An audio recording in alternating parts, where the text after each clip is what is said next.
manusia. Kita ini kan manusia, bukan malaikat. Kalau malaikat dijamin tidak melakukan kesalahan, tidak melakukan dosa. Nah, yang penting bagi orang yang beriman, begitu khilaf, begitu berbuat dosa, segera sabiqu ila maghfirah. Ya. Jangan dalam pikiran kita, wah kalau kita mohon ampun, maksiat lagi, ya mungkin maksiatnya ganti-ganti. Pertama maksiat A, mohon ampun. Besok maksiat B, lah kan maksiat banyak. Habis itu C, habis itu D. Wah, bermacam-macam jenis pergantian dan maksiat. Tapi setelah itu mohon ampun. Insya Allah itu lebih baik daripada tadi wakosak qulubuhum, tidak segera ingat sama Allah, tidak segera mohon ampun, lalu hatinya menjadi keras. Nah, kalau kemudian menjadi fasik, lebih berat lagi. Karena apa? Karena merasa nyaman dengan berbuat dosa. Nikmatillah rahimahullah, yang harus kita pahami bahwa maghfirah, ampunan Allah itu lebih luas dibanding azabnya. Ya, dibanding azabnya, maghfirah Allah, ampunan Allah itu lebih luas. Artinya kalau kita itu kemungkinan mendapat azab itu kecil, tapi kemungkinan mendapat ampunan itu besar. Contoh kecil aja. Kalau kita niat buruk ini, tapi nggak terjadi, sudah diganjar dengan dosa belum? Niat buruk tapi tidak dilaksanakan. Tapi kalau niat baik belum dilaksanakan, sudah mendapatkan pahala, apalagi kemudian dilaksanakan. Itulah beberapa hal yang bisa kita pahami bahwa ampunan Allah itu jauh lebih luas dibanding azabnya. Oleh karena itu, kita sebagai orang yang beriman hendaklah senantiasa banyak-banyak memohon ampun kepada Allah. Sabiqu ila maghfirah, berlomba-lomba itu artinya cepat-cepatan. Agar apa? Agar kita terhindar dari wakosak qulubuhum, terhindar dari hati yang keras. Karena kalau hatinya menjadi keras, itu nasihat juga nggak masuk. Tausiah nggak kedengeran, kalau denger nggak masuk di hati. Bisa aja ngomong.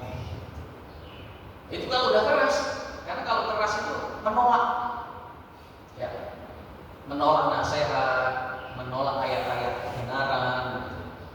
Maka di sini dikatakan wa man nazala minal haq, dia mematuhi kebenaran. Nah, hadirin jamaah subuh yang dimuliakan Allah, dalam silsilah iman,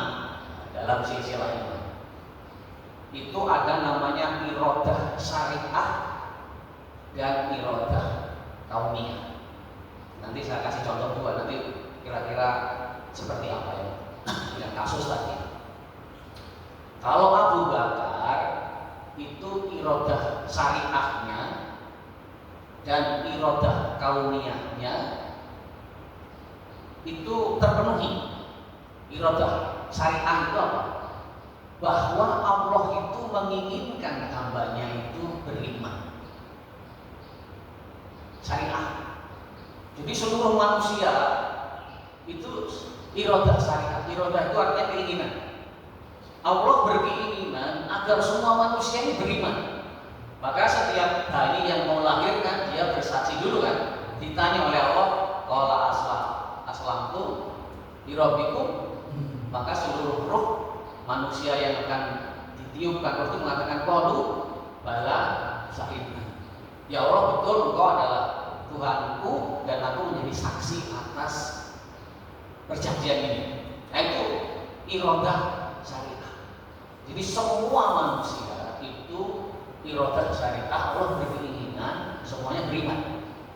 Tapi irodah kauniyahnya, irodah itu keinginan setelah diciptakan, itu beda-beda.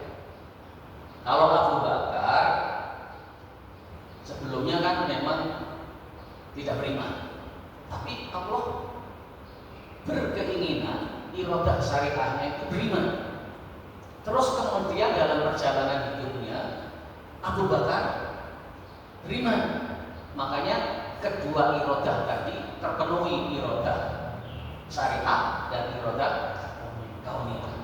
Nah, Abu Jahal itu iradah syariahnya terpenuhi, tapi iradah kauniyahnya tidak terpenuhi. Lalu bagaimana dengan kita kan udah beriman nih? Kalau Abu Jahal kan sebelumnya tidak beriman. Kita sudah beriman. Nah, kalau sudah beriman, sesungguhnya sama.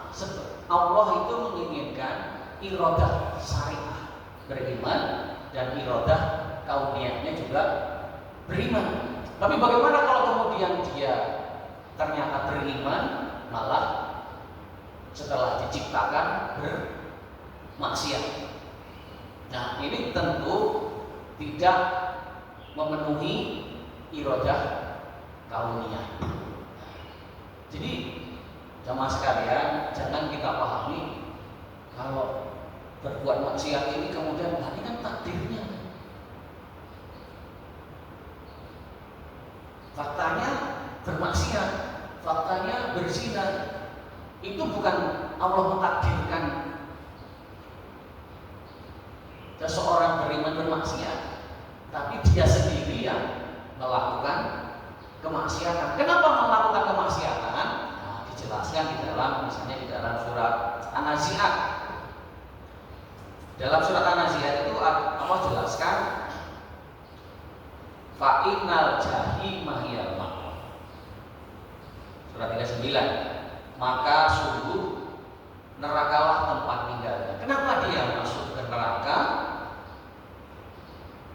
Fa'innal jahimah hiyal ma'wa. Karena apa? Fa'asarul hayat ad-dunya. Karena dia lebih fokus kepada keinginan dunianya, gitu, ya. Keinginan dunianya. Kemudian wa amaman khafa maqama rabbih wa nahan nafsa 'anil hawa. Dan orang-orang yang takut kepada Allah, ya, dan orang-orang yang takut kepada Allah dan bisa menahan diri dari hawa nafsunya, fa innal jannata hiyal ma'wa, maka surgalah tempatnya. Jadi dari kasus Sam tadi, kemudian cerita silsilah keimanan, iradah syariah dan iradah kauniyah, maka bisa kita simpulkan bahwa kalau orang bermaksiat itu bukan karena takdir ilahiyah, bukan takdir syariah dan takdir kauniyah, tapi karena dia melakukannya sendiri dengan apa? Dengan mengikuti hawa nafsu dan mementingkan kehidupan dunia. Maka kemudian fa'innal jahimah hiyal ma'wa. Tapi bagi mereka yang beriman, kemudian dia bisa menahan dari keinginan hawa nafsunya, fa'innal jannata hiyal ma'wa, maka tempatnya mereka di surga. Jadi jamaah sekalian, ternyata memang berat menahan hawa nafsu. Banyak orang baik-baik kemudian karena tidak bisa menahan hawa nafsunya, akhirnya kemudian terjebak dalam hati yang keras tadi, dan kemudian merasa nyaman, merasa enak dengan berbuat dosa. Tidak ada rasa nyesal, tidak ada rasa takut, ya. Karena bermaksiat itu dampaknya mungkin tidak secara luas kalau tidak ketahuan. Tapi kalau ketahuan baru, kalau secara luas baru ketahuan.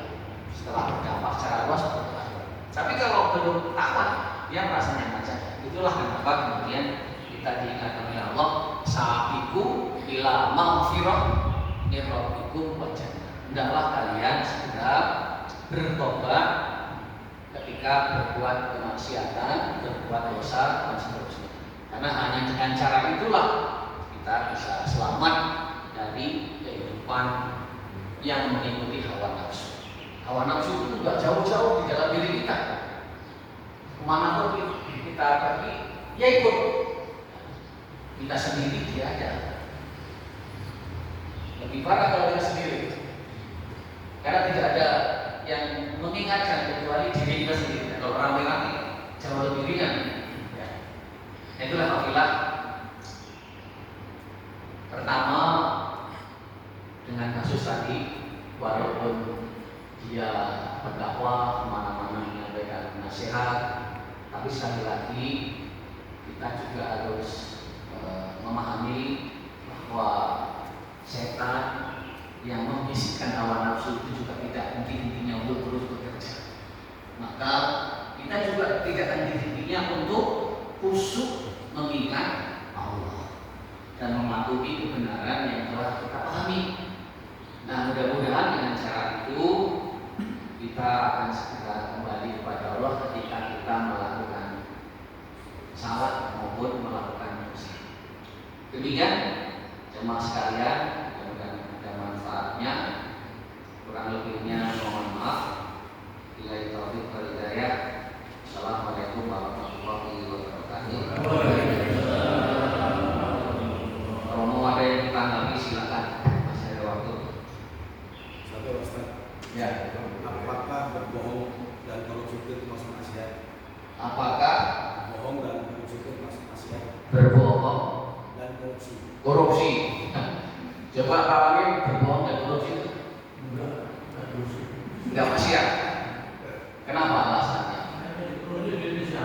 Oh, duitnya negara gitu. Coba kalau Pak Jaksa, Pak Jaksa, balikan ke mana? kembalikan ke Pak Lamin.